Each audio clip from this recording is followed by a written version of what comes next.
Hoy nos vamos a meter de lleno en un solo capítulo de un texto antiguo, pero menudo capítulo. Hebreos capítulo 11. Sí, el que se conoce como la Galería de la Fe. Esa misma.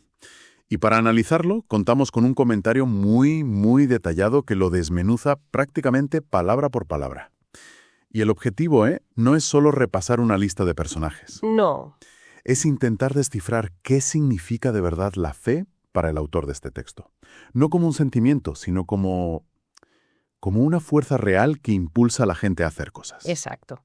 Y de hecho el capítulo arranca con una definición que de entrada parece una auténtica contradicción.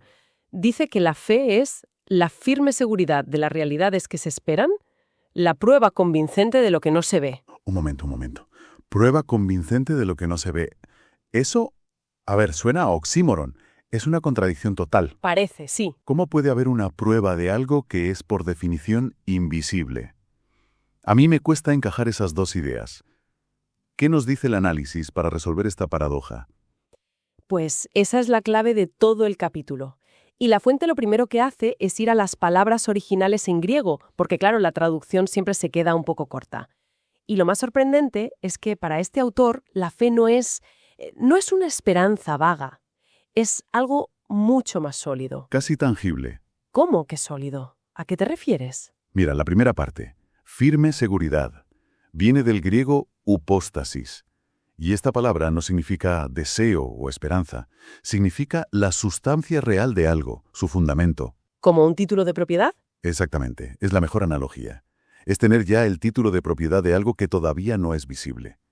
Y la segunda parte, prueba convincente, es elencos, que no es creencia, es evidencia, una demostración que refuta cualquier duda. O sea que la frase se podría leer como: la fe es tener ya el título de propiedad de lo que esperas y la evidencia irrefutable de realidades que no puedes ver con los ojos. Justo. Es que eso lo cambia todo. No es ojalá pase esto, sino esto que espero ya es una realidad para mí. Y tengo pruebas de ello, aunque no lo vea. Precisamente. La prueba no es empírica, no es de laboratorio, claro. La prueba es la fiabilidad absoluta de quien ha hecho la promesa, que en este contexto es Dios.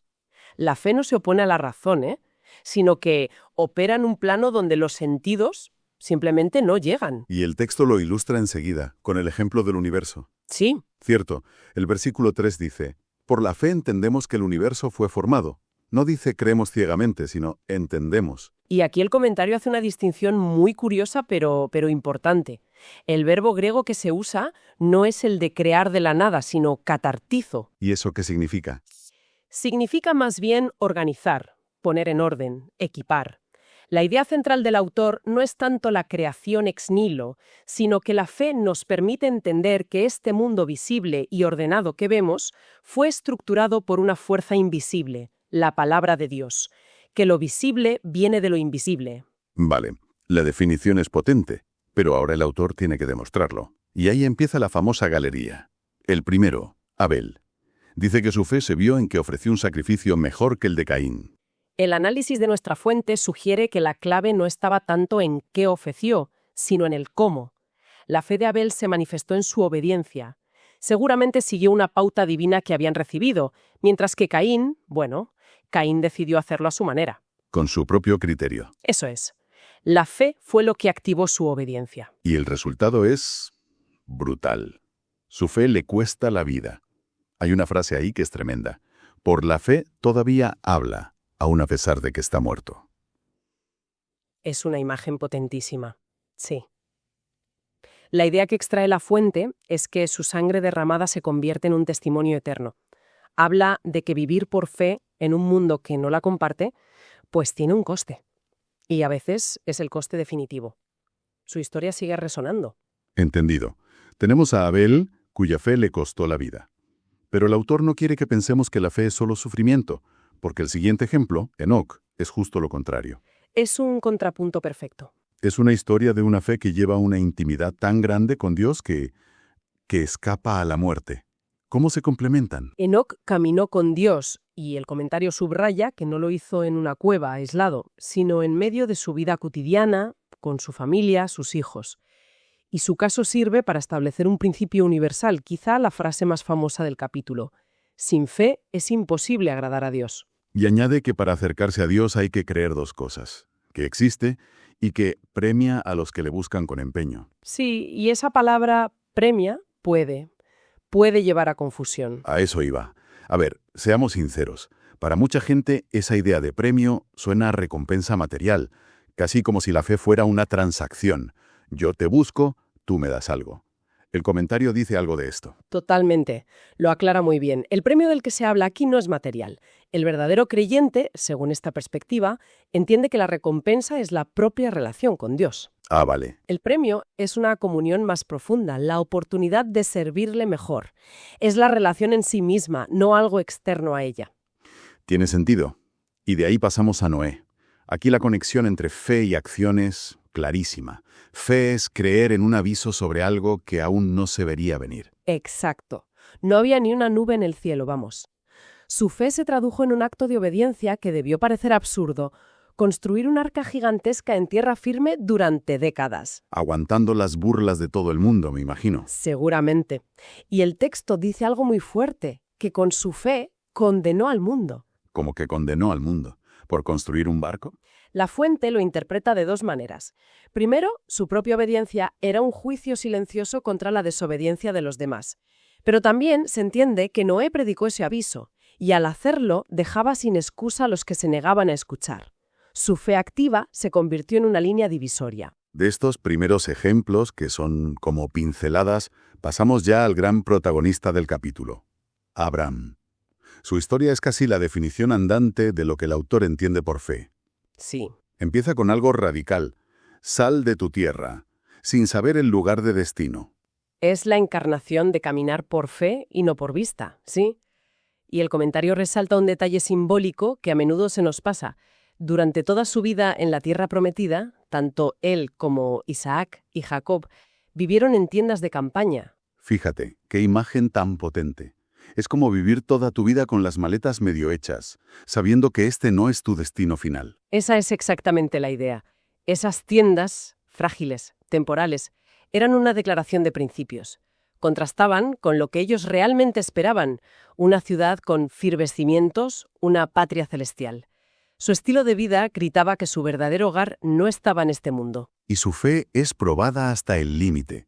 No solo la espera de un hijo en la vejez, sino el momento más dramático de todos: la orden de sacrificar a ese mismo hijo, a Isaac. Aquí la fe parece que roza lo irracional. Y es justo aquí donde el análisis nos da una clave que lo cambia todo. La fe de Abraham no era ciega ni irracional. El versículo 19 es crucial. ¿Qué dice? Dice que Abraham se hizo a sí mismo la reflexión de que Dios tenía poder para resucitar a los muertos. No fue una obediencia desesperada, fue una obediencia basada en un cálculo lógico. El Dios que pudo darme un hijo de la nada también puede devolvérmelo de la muerte. Ahí está. Qué buen detalle. Por eso, cuando sube a la montaña, les dice a sus siervos: esperad aquí, y volveremos a vosotros, en plural. Exacto. O sea, que no estaba subiendo pensando a ver qué pasa, sino que ya daba por hecho que Dios tenía una solución, aunque fuera la resurrección. Eso lo cambia todo. Exactamente. Su fe anticipaba una solución. Por eso el texto dice que ofreció a Isaac. El acto en su corazón estaba hecho, y al recuperarlo fue como recibirlo de entre los muertos. La fuente lo llama una parábola o una figura de la resurrección de Cristo que vendría después. La historia de Abraham es monumental. Define la fe como una confianza absoluta que dura toda una vida. Pero, ¿qué pasa cuando la fe no es un viaje de peregrinaje, sino una decisión explosiva, una renuncia total al poder? Ahí entra la figura de Moisés. Es un enfoque completamente diferente, ¿sí? La historia de fe de Moisés, curiosamente, empieza con sus padres desafiando al faraón para salvarle. Pero el foco está en su decisión como adulto, criado como un príncipe de Egipto. Él rehusó ser conocido como hijo de la hija del faraón. Una renuncia de un calibre que no podemos ni imaginar. El texto dice que prefirió ser maltratado con el pueblo de Dios antes que disfrutar de los placeres del pecado por un breve tiempo. Eligió el sufrimiento con los suyos frente al máximo poder mundial de la época. Y aquí hay una frase que puede sonar extraña. Dice que Moisés consideró el oprobio de Cristo como una riqueza mayor que los tesoros de Egipto, ¿Cómo podía conocer a Cristo siglos antes? Exacto, esa frase siempre llama la atención. El análisis explica que el autor de Hebreos está haciendo una conexión teológica. La palabra Cristo significa ungido. Él identifica al pueblo escogido de Dios, el pueblo ungido, con su Mesías futuro. Entiendo. Al unirse a su pueblo que sufría, Moisés se estaba identificando proféticamente con el Mesías que también sufriría. Estaba eligiendo el bando correcto en una historia mucho más grande que la suya. Y lo hizo, según el texto, porque se mantuvo firme en su decisión, cual si estuviera viendo al invisible. Volvemos directamente a la definición del principio. Es la conexión perfecta.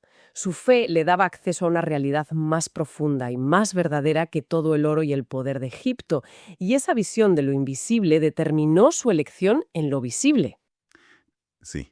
¿Y esa misma fe se ve en acción después? Claro, al celebrar la Pascua confiando en la sangre de un cordero, o al meter a todo un pueblo en el Mar Rojo. Un acto de obediencia suicida desde una perspectiva puramente humana. A partir de aquí, el autor pisa el acelerador. Parece que se le acaba el tiempo y empieza a lanzar nombres y hazañas. Menciona la caída de los muros de Jericó por la fe, y luego a Rahab. Y es fascinante que después de gigantes como Abraham y Moisés, destaque a Rahab, una prostituta no israelita. Es una forma de decir que esta fe no es exclusiva de los patriarcas, Está al alcance de cualquiera. de cualquiera que escuche la promesa de Dios y actúe en consecuencia, arriesgando su vida como hizo ella al esconder a los espías. Y luego la lista es casi un torbellino. Gedeón, Barak, Sansón, Jefté, David, Samuel. Y justo aquí, la fuente identifica una estructura dual que es muy reveladora. Es fácil de pasar por alto. El autor primero enumera todas las victorias espectaculares conseguidas por medio de la fe. Conquistaron reinos, taparon bocas de leones, apagaron fuegos. Las historias de éxito, vamos. Las que nos encanta escuchar y contar, las que acaban bien. Exacto. Pero, sin pausa, el tono cambia radicalmente y describe lo que otros soportaron sostenidos por la misma fe. Fueron torturados, apedreados, aserrados por la mitad, asesinados a espada. Anduvieron errantes, perseguidos, maltratados. Es un contraste brutal. Y muy honesto, la fe se demuestra tanto en la victoria milagrosa como en la capacidad de resistir el sufrimiento más extremo sin rendirse. Precisamente. La fe no es una garantía de una vida fácil ni de éxito terrenal. Es la fuerza que te permite tanto derribar gigantes como soportar ser apedreado. Y en medio de esa lista terrible de sufrimientos, el autor suelta una frase que lo pone todo del revés, ¿Cuál? de los cuales el mundo no era digno. Es una declaración increíble. El mundo, sus perseguidores, los consideraba escoria, indignos de vivir. Pero la perspectiva del autor es que era el mundo el que no estaba a la altura de ellos. El comentario de nuestra fuente lo expresa así. Sus perseguidores pensaban que ellos no eran dignos del mundo, pero la verdad era que el mundo no era digno de ellos. Es una inversión total de valores, una redefinición completa de lo que significa el valor y el éxito. Muy bien. Hemos recorrido toda la galería. Si lo resumimos, la fe, según este capítulo, no es un sentimiento. Es una convicción tan sólida sobre una realidad invisible que te lleva a actuar en el presente. Sí, Te hace dejar tu casa, construir un arca, renunciar a un trono o enfrentarte a la muerte. Todo porque estás viendo algo que los demás no ven. pero el capítulo guarda un último giro de guión en la conclusión. Después de toda esta lista de héroes increíbles, los versículos 39 y 40 dicen algo que parece un anticlímax total. ¿El qué? Afirma que, a pesar de todo, ninguno de ellos alcanzó el cumplimiento de las promesas. ¿Cómo? Después de todo lo que hicieron y sufrieron, ¿no consiguieron lo que se les había prometido? Suena terriblemente injusto. Y aquí está la clave de todo el argumento del libro de Hebreos. La explicación que da el texto y que la fuente subraya es esta. Dios había planeado algo mejor para nosotros, para que solo en compañía de nosotros pudiesen ellos llegar a la perfección. Es como si estuvieran corriendo una carrera de relevos Exacto. y nos hubieran pasado el testigo. Su historia no estaba completa sin la nuestra. Esa es exactamente la idea. Todos ellos formaban parte de una única y gran historia, que apuntaba hacia un clímax que ellos no llegaron a ver en vida. Sus vidas y su fe solo alcanzarían su significado completo con la llegada de ese algo mejor, que para el autor es Cristo. Ellos no podían llegar a la meta final sin el evento que las generaciones posteriores sí conocerían. Y esto nos deja con una pregunta final, para darle una vuelta. El texto presenta a todos estos personajes como peregrinos, gente que vivía con la certeza de una promesa que aún no habían recibido del todo. Ajá. Si la fe de ellos se definía por esa espera, por esa confianza en lo que aún no se veía, ¿qué significa tener fe para quienes viven, teóricamente, después del cumplimiento de esa promesa principal? ¿Cambia la naturaleza de nuestro peregrinaje si la meta ya ha sido revelada?